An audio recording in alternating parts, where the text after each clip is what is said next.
નમસ્કાર વિદ્યાર્થી મિત્રો, મારી યુટ્યુબ ચેનલ ઇંગ્લિશ વિંગ્લિશમાં આપનું હાર્દિક સ્વાગત છે। આજે આ વિડીયો હું તમારા માટે જે લાવ્યો છું એમાં ખૂબ એક અગત્યનો ટોપિક, ગ્રામરનો એક ટોપિક છે આર્ટિકલ્સ। તો આર્ટિકલ્સ વિશે આજે હું તમને આ વિડીયોમાં પૂરેપૂરી સમજ આપવાનો છું। બીજું, પરીક્ષાની દ્રષ્ટિએ આપણે વાત કરી કે સ્પર્ધાત્મક પરીક્ષામાં ગ્રામરના આવા નાના નાના જે ટોપિક છે એ પૂછાય છે। તો સ્પર્ધાત્મક પરીક્ષા જેટલી હોય છે, કોમ્પિટિટિવ એક્ઝામ હોય છે, એમાં કઈ રીતે આ ચેપ્ટરમાંથી પ્રશ્ન પૂછી શકાય એની પણ આપણે ચર્ચા કરશું। તો પહેલાં આપણે આર્ટિકલ વિશે માહિતી મેળવીએ કે કેટલા આર્ટિકલ હોય છે, કયા આર્ટિકલનો ઉપયોગ કઈ જગ્યાએ થાય, એ તો નિયમ જાણવા જ પડે। મેં આની પહેલાં પણ તમને વાત કરી હતી એકવાર કે ભાઈ કોઈ પણ ગ્રામરનો ટોપિક હોય એ નિયમ ઉપર આધારિત છે। જો નિયમ આવડે એટલે આપણને વ્યાકરણ આવડી જાય, ગ્રામર આવડે। તો ચાલો પહેલાં આપણે જોઈએ આર્ટિકલ વિશે વાત કરીએ। તો આર્ટિકલ અંગ્રેજી ભાષામાં છે કુલ 26 મૂળાક્ષરો છે, જેને મૂળ અક્ષરો કહેવાય, જેના દ્વારા દરેક શબ્દ બને છે। ABCD તમે ગણો તો 26 થશે। તો કુલ કેટલા અક્ષર છે? 26। હવે આ 26માંથી 5 છે એ સ્વર છે। કયા કયા? તો કે A, E, I, O અને U। આ 5 સ્વર છે। બાકીના જે 21 વધે છે એને કહેવામાં આવે છે વ્યંજન। 21 વ્યંજન છે, 5 સ્વર છે, ટોટલ 26 મૂળાક્ષરો થાય। હવે આર્ટિકલ કેટલા છે? તો આર્ટિકલના મુખ્ય 2 ભાગ પાડવામાં આવ્યા છે, ઇનડેફિનેટ આર્ટિકલ અને ડેફિનેટ આર્ટિકલ। ઇનડેફિનેટ આર્ટિકલનો અર્થ થાય અનિશ્ચિત, એટલે કે આ આર્ટિકલ એવા છે, એ અને એન, આ બંને આર્ટિકલ એવા છે કે જેની આગળ આવે એ વસ્તુ નિશ્ચિત હોતી નથી। પણ એક વસ્તુ ક્લિયર છે કે એ વસ્તુ એક વચન હશે, કારણ કે આર્ટિકલ એ કે એન છે એ માત્ર ને માત્ર એક વચન નામની આગળ જ આવે। એ પણ કયું નામ? જાતિવાચક નામની આગળ, બરાબર। એના નિયમો આપણે આગળ જોશું। અને બીજું છે ડેફિનિટ આર્ટિકલ, એટલે કે ધ, એમાં એક જ આવે છે ધ। ધ આર્ટિકલ જેની આગળ લાગે એ વસ્તુ કેવી હોય છે? નિશ્ચિત હોય છે, એટલે એનું નામ છે ડેફિનિટ આર્ટિકલ। તો આપણે આ ત્રણ આર્ટિકલ વિશે આજે અભ્યાસ કરીએ। તો પહેલાં આપણે જોતા જઈએ આર્ટિકલ એ વિશે। તો આર્ટિકલ એ ક્યારે આવે? ખૂબ સમજવા જેવું છે કે જે જાતિવાચક શબ્દ, આ શબ્દ ઉપર ભાર મૂકવામાં આવે છે। મોટા ભાગે આર્ટિકલ એ અને એન છે એ ક્યાં આવે છે? તો કે જાતિવાચક શબ્દની આગળ, એટલે કે જે જાતિવાચક શબ્દના પ્રથમ અક્ષરનો ઉચ્ચાર એટલે કે ઇંગ્લિશમાં એને કહેવાય છે પ્રોનન્સિએશન। જે જાતિવાચક શબ્દના પ્રથમ અક્ષરનો ઉચ્ચાર, ખાસ શબ્દ સમજો, વ્યંજનથી શરૂ થતો હોય, અને બીજી શરત એમાં એ છે કે તે શબ્દ કેવો હોવો જોઈએ? એક વચન હોય, તો તેની આગળ આર્ટિકલ એ આવે છે। તો આ જે વ્યાખ્યા થઈ એમાં 2 વસ્તુ સમજવા જેવી છે। એક તો એ શબ્દ કેવો હોવો જોઈએ? એક વચન હોવો જોઈએ, અને એના પ્રથમ અક્ષરનો ઉચ્ચાર વ્યંજનથી થતો હોવો જોઈએ। આપણે ગુજરાતી ભાષાની રીતે સમજીએ તો વ્યંજનને કેવા, આપણે ગુજરાતીમાં વ્યંજન કયા આવે? ક, ખ, ગ, ઘ, ચ, એટલે કે કથી જ્ઞ, એટલે મેં અહીં લખ્યું છે કથી જ્ઞ। તો કે જે શબ્દ, જો શબ્દ નથી જોવાનો, ખાસ સમજજો, મોટે ભાગે વિદ્યાર્થીઓ શું કરે છે કે પહેલો અક્ષર જુએ છે। આપણે અક્ષર જોવાનો નથી, પણ તેનો ઉચ્ચાર જોવાનો છે, અને ઉચ્ચાર ઉપર જ આર્ટિકલ આધારિત છે। એટલે એનો ઉચ્ચાર છે એ કથી જ્ઞની વચ્ચે જો શરૂ થતો હોય તો તેમાં આર્ટિકલ શું મૂકવાનું? એ। એટલે બીજા બધા વધારે નિયમો ન પડતા આપણે શબ્દ તમને કોઈ પણ આપેલો હોય, એક્ઝામ્પલ તરીકે જો અહીંયા કાવ આપેલ છે, તો કાવ શબ્દ આપણે લખીએ, કાવ, કાવ એટલે ગાય, તો પહેલો અક્ષર કયો આવ્યો એનો? ક। તો ક છે એ કથી જ્ઞની વચ્ચે આવે? તો કે હા આવે, એટલે કે વ્યંજન છે, એટલે એની આગળ આર્ટિકલ એ આવ્યો। અહીંયા બોય શબ્દ છે, આપણે આને કઈ રીતે લખીએ છીએ? આમ લખીએ છીએ, બોય। તો બોય શબ્દ લખીએ તો પહેલો અક્ષર બ છે, એ બ છે એ કથી જ્ઞની વચ્ચે આવે? તો કે હા, તો એની આગળ આર્ટિકલ કયો આવે? એ। ટેબલમાં પહેલો અક્ષર કયો આવે? ટ। તો ટ છે એ કથી જ્ઞની વચ્ચે આવે, તો એમાં આર્ટિકલ એ આવે। હવે પરીક્ષામાં ખાસ આ પ્રકારના શબ્દ તમને જોવા મળે છે। જ્યારે કોઈ સ્પર્ધાત્મક પરીક્ષામાં પૂછવામાં આવે તો આવા સિમ્પલ શબ્દ નથી આપતા। હવે અહીંયા એ પૂછે કે 1 રૂપી નોટ, એટલે કે 1 રૂપિયાની નોટ। હવે આમાં તમે ઓ શબ્દ જોઈ અને જો તમે જવાબ લખો એટલે તમારો જવાબ ખોટો પડે। આપણે એ શબ્દ કે અક્ષર જોવાનો નથી, એનો ઉચ્ચાર જોવાનો છે। આપણે કેમ લખીએ? 1, 1। હવે પહેલો અક્ષર એમાં આવ્યો વ, તો વ છે એ ક થી જ્ઞની વચ્ચે આવે તો કે હા, એટલે આર્ટિકલ કયું આવશે? એ રીતે જુઓ, આને કેમ લખાય છે? યુનિવર્સિટી, તેમાં પહેલો અક્ષર યુ આવે, ય છે એ ક થી જ્ઞની વચ્ચે આવે તો કે હા, તો એમાં આર્ટિકલ એ આવે. તો પરીક્ષામાં આ પ્રકારના શબ્દ છે એ તમને વધારે જોવા મળે છે. તો આ આખી વાત થઈ આર્ટિકલ એની, કે આર્ટિકલ એ ક્યાં આવે? તો કે જે જાતિવાચક શબ્દના પ્રથમ અક્ષરનો ઉચ્ચાર ક થી જ્ઞની વચ્ચે શરૂ થતો હોય, એટલે કે વ્યંજનથી શરૂ થતો હોય, તો તેની આગળ આર્ટિકલ એ આવે છે. હવે અહીંયા એક નોંધ આપી છે કે વ્યક્તિવાચક નામની આગળ એ આવતો નથી. વ્યક્તિવાચક એટલે કોઈ વ્યક્તિનું નામ હોય તો તેની આગળ આર્ટિકલ એ કે એન બંનેને નિયમ લાગુ પડે છે, એ ક્યારેય મુકાતો નથી. તમારા કે મારા નામની આગળ આર્ટિકલ એ આવી શકે નહીં. હવે આપણે જોઈએ આર્ટિકલ એન વિશે, આગળ વધીએ. તો આર્ટિકલ એન ક્યારે આવે? તો આમાં પણ નિયમ સરખા જ છે, માત્ર થોડો ફેરફાર છે કે જે જાતિવાચક શબ્દના પ્રથમ અક્ષરનો ઉચ્ચાર સ્વર, હવે ગુજરાતીમાં સ્વર કયા છે? તો કે આ ઈ ઉ આ બધા સ્વર છે. તો સ્વરથી શરૂ થતો હોય ઉચ્ચાર, અને તે શબ્દ પાછો કેવો હોવો જોઈએ એ ભૂલવાનું નથી, એક વચન, તો તેની આગળ આર્ટિકલ એન આવે છે. અહીંયા એ કે એનો અર્થ એક એવું થાય. હું એમ કહું ઇટ ઇઝ એ પેન, તો એનો અર્થ એવો થાય કે તે એક પેન છે. એટલે એ કે એન માત્ર એક વચન નામની આગળ જ આવે, એની આગળ આર્ટિકલ એન આવે છે. હવે અહીંયા એક્ઝામ્પલ સમજીએ. આને લખી એન્ટ, એન્ટ એટલે કીડી થાય. તો એન્ટ તમે લખો તો અથી ઉચ્ચાર શરૂ થાય, તો અ છે એ કથી જ્ઞની વચ્ચે નહીં આવે પણ સ્વરમાં આવશે, એટલે કે અ આ ઈ તેમાં, એટલે આગળ આર્ટિકલ શું આવ્યો? એન આવ્યો.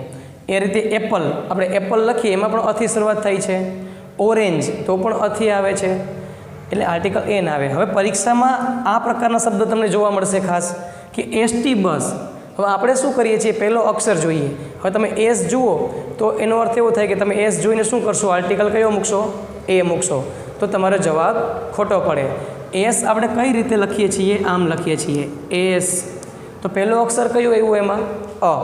તો અ છે એ સ્વર છે કે વ્યંજન? તો કે સ્વર છે. હવે જો સ્વર હોય તો આર્ટિકલ કયો આવે? એન આવે. એ રીતે અહીંયા ઓનેસ્ટ, ઘણા આને ખોટું વાંચે છે, હોનેસ્ટ વાંચે છે. આને શું વચાય? ઓનેસ્ટ. એમાં પેલો એચ છે એ સાયલેન્ટ છે, એનો ઉચ્ચાર થતો નથી, એટલે ઓનેસ્ટ વાંચો.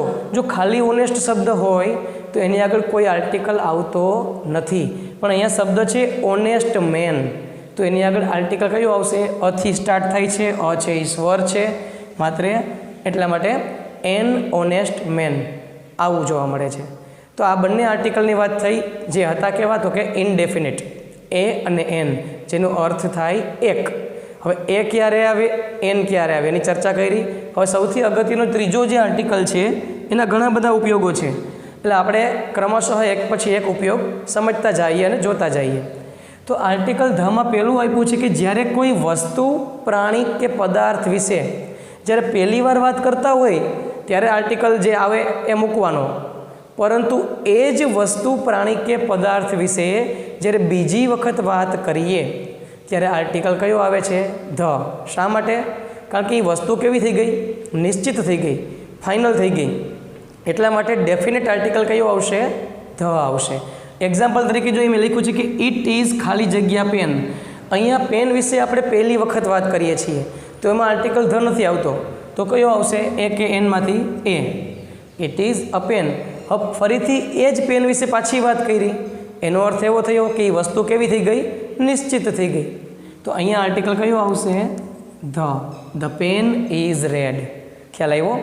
હવે બીજો ઉપયોગ એવો છે કે નદીઓ જેટલી છે, પર્વતમાળા છે, સમુદ્ર છે, આ ખંડના નામ છે, એના નામની આગળ આર્ટિકલ ધ આવે.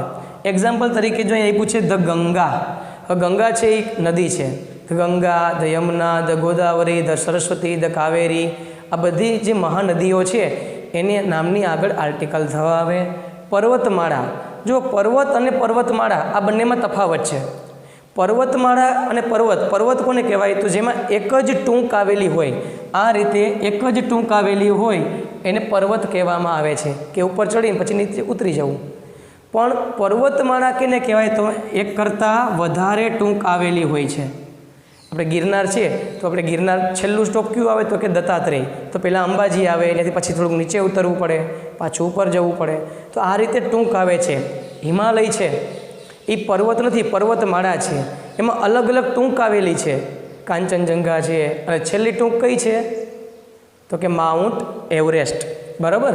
તો હિમાલય છે એ પર્વતમાળા છે, એટલે પર્વતમાળાના નામની આગળ આર્ટિકલ ધ આવે. પર્વતની આગળ ધ આવતો નથી, ખાસ ધ્યાન રાખજો, પરીક્ષામાં પૂછાય તો. પછી વાત આવે છે સમુદ્ર. તો કે મહાસાગર ગમે હોય, ધ ઇન્ડિયન ઓશન, હિન્દ મહાસાગર, ધ બે ઓફ બેંગાલ, બંગાળની ખાડી, બરાબર છે, ધ પેસિફિક ઓશન. તો એના નામની આગળ આર્ટિકલ ધ આવે છે. ત્યાર પછી ખંડ, આપણે અલગ અલગ ખંડ છે, એશિયા ખંડ છે, યુરોપ ખંડ છે, આફ્રિકા ખંડ છે. તો એના બધાના નામની આગળ કયો આર્ટિકલ આવે છે? The Asia. આવાના ઉપયોગ આગળ જોઈએ આપણે. પછીનો જે ઉપયોગ છે ધનો, કે ઋતુઓ દિશાઓની આગળ. ઋતુ એટલે સિઝન્સ. તો અલગ અલગ ઘણી બધી પેટા ઋતુ પણ હોય છે, જેમ કે ધ સ્પ્રિંગ. સ્પ્રિંગ એટલે વસંત ઋતુ, ઓટમ છે, સ્પ્રિંગ છે. ત્યાર પછી ધ વિન્ટર. આ બધી ઋતુઓ છે, તો એના નામની આગળ આર્ટિકલ ધ આવે છે. ત્યાર પછી દિશાઓ, ઈસ્ટ, વેસ્ટ, નોર્થ, સાઉથ. તો આ બધી જે દિશાઓ છે એના નામની આગળ પણ શું આવે છે? આર્ટિકલ ધ આવે છે. ત્યાર પછી ચોથું જોઈએ, રણ પ્રદેશની આગળ, જેને ડેઝર્ટ કહેવામાં આવે છે, ધ સહારા ડેઝર્ટ.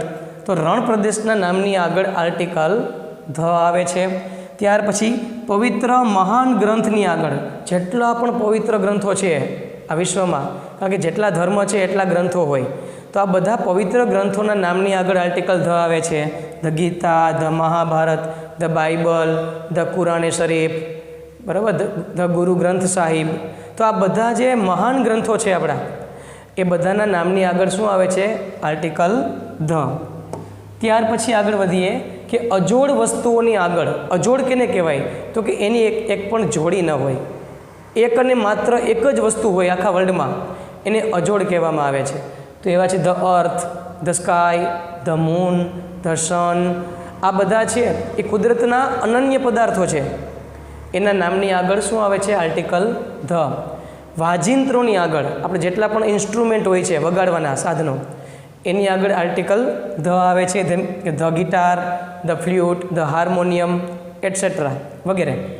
સંયુક્ત રાષ્ટ્રોના નામની આગળ, સંયુક્ત રાષ્ટ્ર જેને આપણે કેમ USA કહીએ, યુનાઇટેડ સ્ટેટ્સ ઓફ અમેરિકા, જે અલગ અલગ રાષ્ટ્રો ભેગા થઈને બનેલું હોય છે.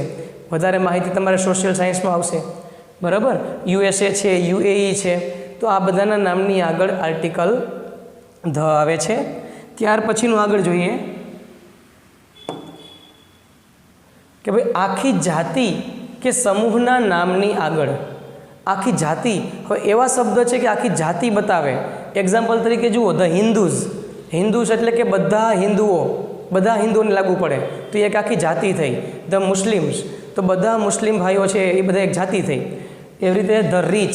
રીચ એટલે પૈસાદાર વ્યક્તિ, તો જેટલા બધા પૈસાદાર વ્યક્તિ છે એ બધાને લાગુ પડે. ધ પુઅર, જેટલા ગરીબ છે તો એને લાગુ પડે. ધ બ્લાઇન્ડ, તો જેટલા આંધળા વ્યક્તિ હોય તો બધાને નિયમ લાગુ પડે. તો આને એક પ્રકારની જાતિ કહેવાય કે આખો સમૂહ કહેવાય. તો તેના નામની આગળ આર્ટિકલ ધ આવે છે. ન્યૂઝપેપર, જેટલા પણ છાપા આવે છે, ન્યૂઝપેપર આવે છે. જે વિખ્યાત ઐતિહાસિક ઇમારતો, જે આપણે હિસ્ટોરિકલ સાઇટ જેને કહેવામાં આવે છે, એને આગળ આર્ટિકલ ધ આવે છે. એક્ઝામ્પલ તરીકે ધ ટાઈમ્સ ઓફ ઇન્ડિયા, આ એક ન્યૂઝપેપર છે. ધ ગુજરાત સમાચાર, ધ સંદેશ. પછી ધ રેડ ફોર્ટ, આ ઐતિહાસિક ઇમારત છે. રેડ ફોર્ટ એટલે કે લાલ કિલ્લો. ત્યાર પછી જે ધ તાજમહલ, બરાબર છે, તો તાજમહલ છે એ પણ એક ઐતિહાસિક ઇમારત છે, જે આપણે વિશ્વની જે અજાયબી છે એમાંની એક છે. તો એના નામની આગળ આર્ટિકલ ધ આવે છે. ત્યાર પછી આગળ વધીએ આપણે સુપરલેટિવ ડિગ્રી. હવે આપણને ખબર છે કે આ 3 ડિગ્રી હોય છે, પોઝિટિવ, કમ્પેરેટિવ અને સુપરલેટિવ. તો આ ત્રણેય ડિગ્રીમાંથી સુપરલેટિવ ડિગ્રી જે છે, જેને કહેવામાં આવે છે શ્રેષ્ઠતા દર્શક. તો આ સુપરલેટિવ ડિગ્રીમાં જે વિશેષણનો ઉપયોગ થયો હોય તેની આગળ હંમેશા આર્ટિકલ ધ આવે છે.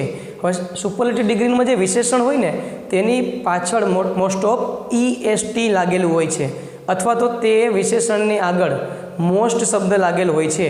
તો આ મોસ્ટની આગળ ધ આર્ટિકલ આવે છે, અથવા તો જે EST વાળું હોય છે એની આગળ આર્ટિકલ ધ આવે છે. The cleverest, the smallest, the bravest, the biggest વગેરે.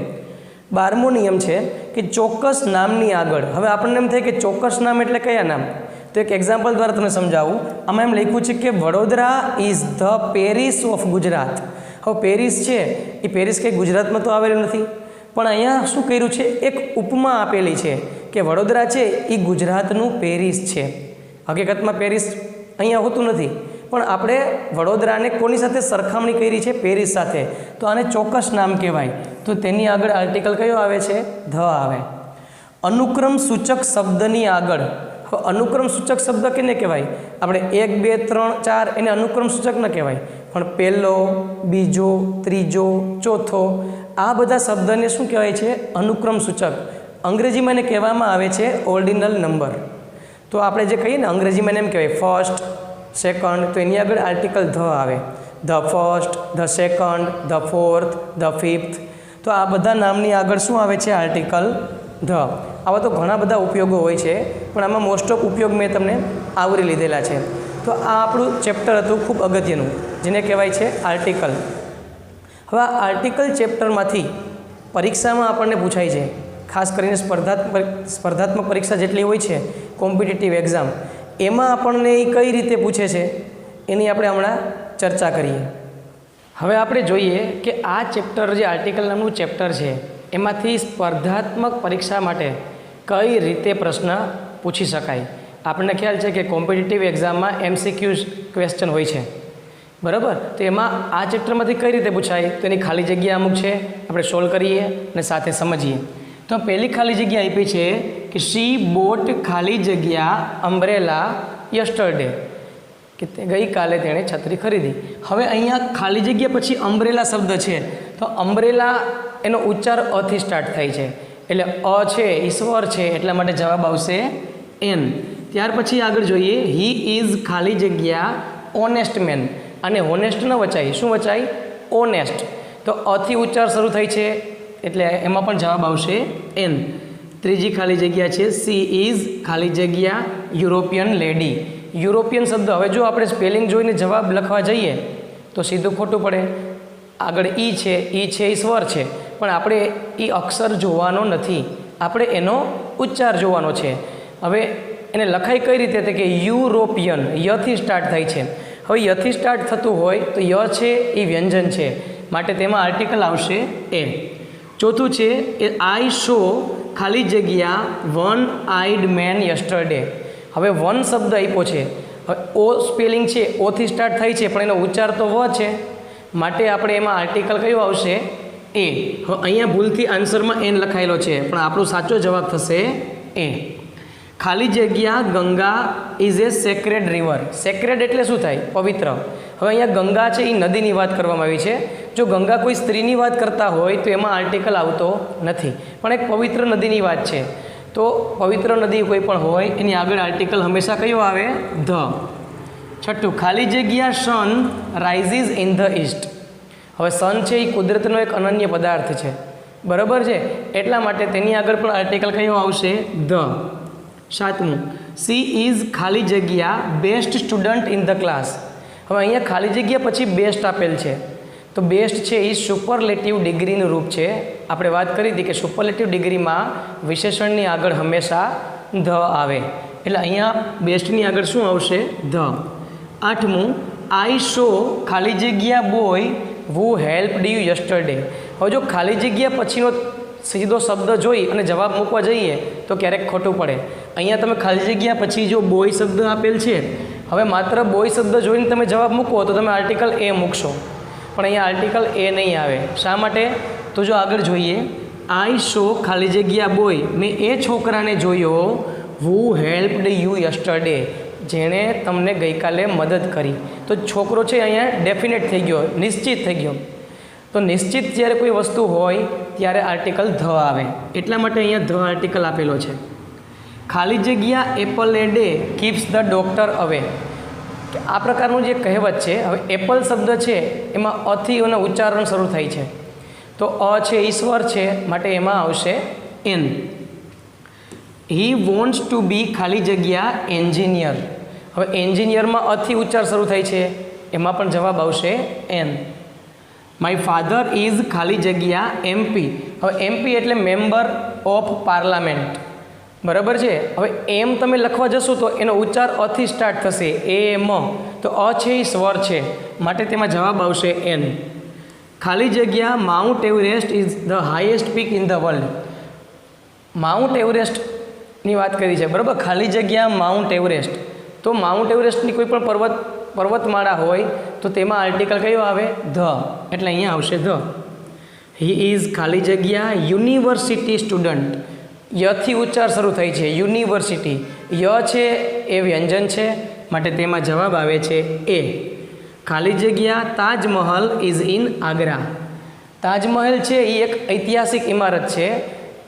જેટલા પણ આપણે ખબર છે કે જે વિશ્વની અજાયબીઓ છે એમાંની એક અજાયબી છે, માટે તેમાં પણ આર્ટિકલ કયો આવે? ધ. 15મું છે સી ડઝન્ટ લાઇક ખાલી જગ્યા મિલ્ક. આ મિલ્ક છે ને એક દ્રવ્યમાં આવે, એ દ્રવ્યવાચક નામ છે. તો દ્રવ્યવાચક નામની આગળ ક્યારેય પણ એક પણ આર્ટિકલ આવતો નથી, તો એમાં આપણો જવાબ થશે નો આર્ટિકલ. ખાલી જગ્યા gold is a precious metal. Gold એટલે કે સોનું, એ એક મેટલ છે, ધાતુ છે. તો ધાતુ પણ દ્રવ્યવાચકમાં નામમાં આવે, માટે તેની આગળ કોઈ પણ આર્ટિકલ આવતો નથી, એટલે કે નો આર્ટિકલ. એક્ઝામમાં આવા પ્રકારના પ્રશ્નો છે એ આપણને બહુ પૂછાય છે. એકદમ સિમ્પલ હોય એવા પ્રશ્નો નથી આવતા. હી મેટ ખાલી જગ્યા MLA એટ ધ ફંક્શન. હવે એમ તમે લખવા જશો એટલે એનો ઉચ્ચાર અથી સ્ટાર્ટ થશે, માટે તેમાં આર્ટિકલ આવશે એન. ખાલી જગ્યા rich should help the poor. અહીંયા રીચ અને પુઅર છે એ એક ગ્રુપની વાત થઈ, જાતિની વાત થઈ, કે બધા પૈસાદાર અને બધા ગરીબ. દરેક પૈસાદાર વ્યક્તિઓએ ગરીબની મદદ કરવી જોઈએ. તો અહીંયા રીચ શબ્દ છે એ એક આખું ગ્રુપ બતાવે છે. તો આખું ગ્રુપ બતાવતા હોય તો એમાં આર્ટિકલ આવે છે ધ. સી ઇઝ ખાલી જગ્યા ટીચર. હવે ટીચર શબ્દ છે એનો ઉચ્ચાર ટથી થાય છે, તો ટ છે એ વ્યંજન છે, માટે એમાં જવાબ આવશે એ. ખાલી જગ્યા Himalayas R covered with snow. Himalayas એટલે કે હિમાલયની પર્વતમાળા, તો એમાં કયો આવશે આર્ટિકલ? ધ. તો આ પ્રકારના શબ્દો છે, આ પ્રકારના વાક્ય છે એ આપણને સ્પર્ધાત્મક પરીક્ષાઓમાં વારંવાર પૂછાતા હોય છે. હવે આપણને જો નિયમ આવડતા હોય તો વાક્ય ગમે તે પૂછાય, એનાથી આપણને કોઈ ફેર પડતો નથી.